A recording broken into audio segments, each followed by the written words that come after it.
সকাল 10:30টার দিকে এনসিপির ৮ সদস্যের প্রতিনিধি দল কিন্তু ঐক্যমত্য কমিশনের সাথে বৈঠকে বসেন। এরপরে তারা শুভেচ্ছা বক্তব্য দেন। সেখানে কিন্তু দলটির যে আহ্বায়ক রয়েছেন নাহিদ ইসলাম, তিনি কিন্তু বলেছেন যে ফ্যাসিবাদের যে বিলোপ এবং রাষ্ট্র সংস্কারের মাধ্যমে কিন্তু নতুন রাজনৈতিক বন্দোবস্ত হবে।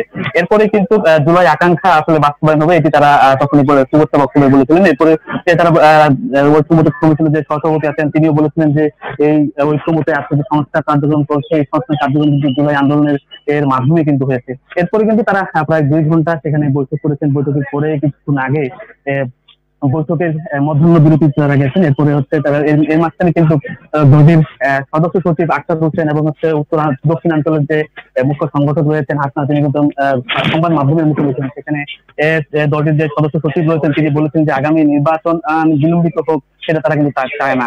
এবং একই সাথে তারা কিন্তু বলেছিলেন যে বিচার এবং সংস্কার দৃশ্যমান রোডম্যাপ দিয়েই কিন্তু সরকারকে নির্বাচনে যেতে হবে, এটি কিন্তু দলটির সদস্য সচিব সংবাদ মাধ্যমে তারা কিন্তু জানিয়েছেন। একই সাথে যদি বলি যে দলটির যে হাসনাত আব্দুল্লাহ রয়েছেন, হাসনাত আব্দুল্লাহ কিন্তু বলেছেন যে আজকে যে আলোচনা রয়েছে মধ্যাহ্ন বিরতির আগে সকাল 10:30টার পরে যে আলোচনা হয়েছে, এই আলোচনার কিন্তু 3টি বিষয় তারা প্রাধান্য দেওয়া হয়েছে। সেটি হচ্ছে যে নাগরিকদের নিরাপত্তার অধিকারের কথা আলোচনা হয়েছে, এবং শান্তিপূর্ণ ক্ষমতা হস্তান্তর, সংসদের যে ক্ষমতা হস্তান্তরের কথা বলা হয়েছে। দেখা যাচ্ছে হাসনাত আব্দুল্লাহ তিনি তার সংবাদ সম্মেলনে বলেছিলেন যে প্রতিবারই দেখা যায় যে একটি সংসদ যাওয়ার পর আরেকটি নতুন সংসদ আসার পরে কিন্তু একটা গৃহযুদ্ধের ধারণা থাকে। সেক্ষেত্রে যে সংসদ হস্তান্তরের শান্তিপূর্ণ ক্ষমতা হস্তান্তর, এই বিষয়ে আলোচনা করেছেন। একই সাথে সংবিধানের ৭০ নং অনুচ্ছেদে ব্যাপক পরিবর্তনের কথা কিন্তু তারা বলেছেন।